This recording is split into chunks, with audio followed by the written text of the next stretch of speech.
किया तो टॉपिक मेरा यही था, क्या ईश्वर होते हैं। तो एक व्यक्ति ने कहा आप मानते हैं? तो मैंने कहा हाँ मैं विश्वास करता हूं। तो बड़ा दिलचस्प सवाल उन्होंने मुझसे पूछा। उन्होंने मुझसे कहा कि आपने कभी अनुभव किया है? तो मैंने कहा नहीं। तो उन्होंने बोला जब अनुभव नहीं किया तो मानते कैसे हैं? जो चीज देखी ही नहीं कभी उस पर इतना विश्वास क्यों? कुछ सेकंड में चुप रहा। फिर मैंने उनसे एक सवाल पूछा। मैंने उनसे पूछा कि जहर से क्या होता है? वो बोले मृत्यु। तो मैंने बोला आपको कैसे पता? आपने कभी अनुभव किया है? तो बोले नहीं। तो मैंने कहा आपको मालूम कैसे है?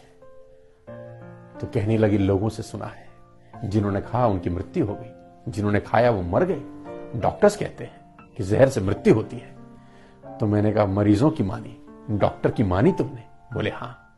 तो मैंने कहा वेद पुराणों की मानो जिसमें लिखा है कि है। उन ऋषि मुनियों की मानो, उन साधु सन्यासियों की मानो जिन्होंने अनुभव किया है। तुमने नहीं किया लेकिन किसी ने तो किया है। अगर अनुभव ही आधार है, किसी और के अनुभव को मान सकते हो तो ऋषि मुनियों के अनुभव को मान सकते हैं, वेद पुराणों में जो लिखा है उसको मान सकते हैं। साथियों मैंने उनसे पूछा कितने लोग ईश्वर को विश्वास करते हैं। 200 लोगों का एक सेशन था गोवा के अंदर, एक रिजॉर्ट में मैं प्रोग्राम कर रहा था। आउट ऑफ 200 195 लोगों ने कहा वी बिलीव इन गॉड। 5 लोगों ने बोला हम लोग विश्वास नहीं करते। और मुझे उनकी बात पे कोई हैरानी नहीं हुई। बहुत सारे लोग हैं जो नहीं मानते और उनको अपनी बात रखने का पूरा अधिकार है। तो मैंने उन 5 लोगों से कहा आप कैसे विश्वास करेंगे? तो उन्होंने बोला अगर कोई सबूत कर दे, कोई सबूत दे दे तो हम लोग मानने लग जाएंगे। मैंने कहा सबूत तो मैं तुमको आज दे सकता हूं और अभी दे सकता हूं और यहीं दे सकता हूं। तो उन्होंने बोला दीजिए फिर। मैंने बोला आप सब खड़े हो जाइए। वो सब लोग खड़े हो गए, 200 लोग। मैं उस बैंकेट हॉल से लेकर उनको गोवा के रिजॉर्ट में बाहर ले आया।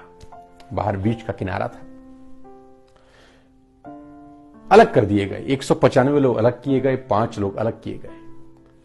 मैंने एक व्यक्ति से सवाल किया, जो 5 लोग ईश्वर को विश्वास नहीं करते थे उनमें से एक व्यक्ति से मैंने सवाल किया कि आप कहां रहते हैं?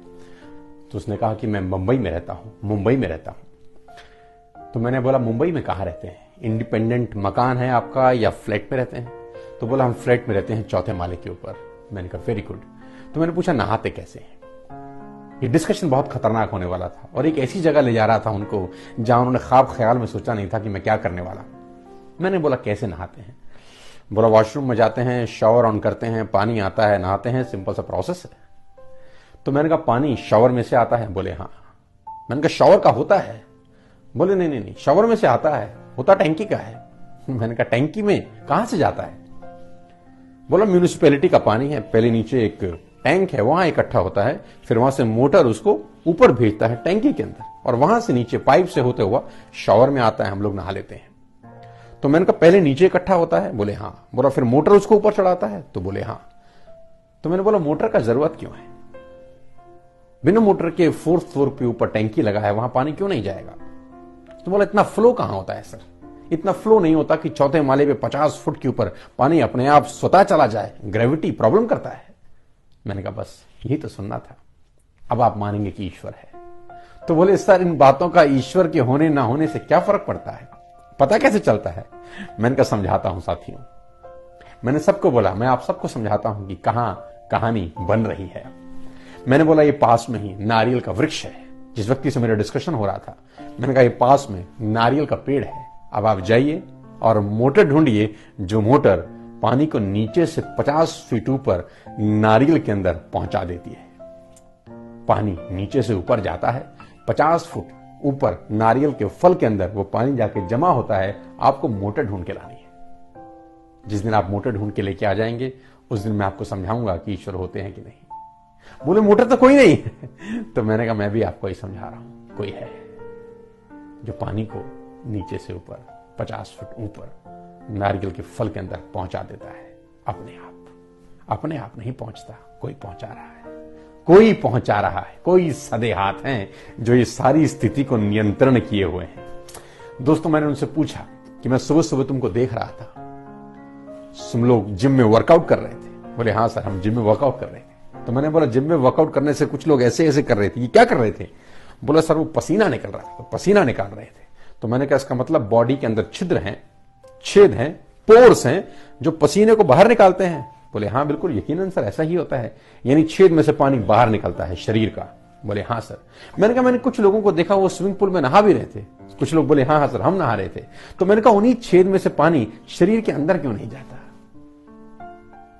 क्या जवाब है इसका? बोले नहीं। मैंने कहा उसका गणित बेमिसाल है, उसके गणित को न तुम समझ सकते हो न मैं। कुछ अपने आप नहीं होता, बनाया गया है, स्थिति नियंत्रण में रखी है, डिसिप्लिन बहुत शानदार है। मैंने कहा ऐसा सोचो कि 100 करोड़ बंदर 100 करोड़ टाइपराइटर्स पर 100 करोड़ सालों तक यूं ही चटर पटर करते रहें तो हो सकता है शेक्सपियर का एक गीत पैदा हो जाए। हो सकता है? नहीं, शेक्सपियर का एक गीत भी पैदा नहीं हो सकता जब 100 करोड़ बंदर 100 करोड़ टाइपराइटरों पर 100 करोड़ सालों तक चटर पटर करते रहे तो एक गीत तब भी पैदा नहीं हो सकता। और ये संसार गीतों से पटा पड़ा है, अपने आप नहीं हुआ, कोई है। मैंने बोला ऐसा सोचो कि तुम रेगिस्तान से गुजरे, चारों तरफ रेत के टीले और तुमको वहां एक घड़ी पड़ी हुई मिल जाए। तुम कल्पना भर कर सकते हो कि अपने आप बन गई होगी? हजारों वर्ष तक 10 पार्टिकल मिलते रहे और घड़ी बन गई। क्या तुम कल्पना कर सकते हो? बोले नहीं। घड़ी मिल गई इसका क्या मतलब है? बोले इसका मतलब यह है कि कोई आदमी वहां से पहले गुजरा है, उसके हाथ से गिरी है तो वहां पड़ी है। तो मैंने बोला जब एक घड़ी अपने आप नहीं बन सकती, इतना बड़ा विराट अस्तित्व अपने आप कैसे बन सकता है? कोई है जो बना रहा है। साथियों, ईश्वर है, ईश्वर ही है। एक ही मिट्टी, एक ही पानी, एक ही खाद, गन्ना भी पैदा करते हैं और मिर्च भी। क्या गणित है, ना आप समझ सकते हैं ना मैं। छिलका कैसे फल को बांधे हुए है, छिलका कैसे फल को बांधे हुए है, फिर भी फल के अंदर रस चला जाता है। कैसे जाता है? कोई गणित नहीं है। तू शाहों को गदा, गदा को बादशाह कर दे। साथियों, तू शाहों को गदा, गदा को बादशाह कर दे। घटाने और बढ़ाने में तेरा इशारा काफी है। वही है, वही है, वही है। धन्यवाद।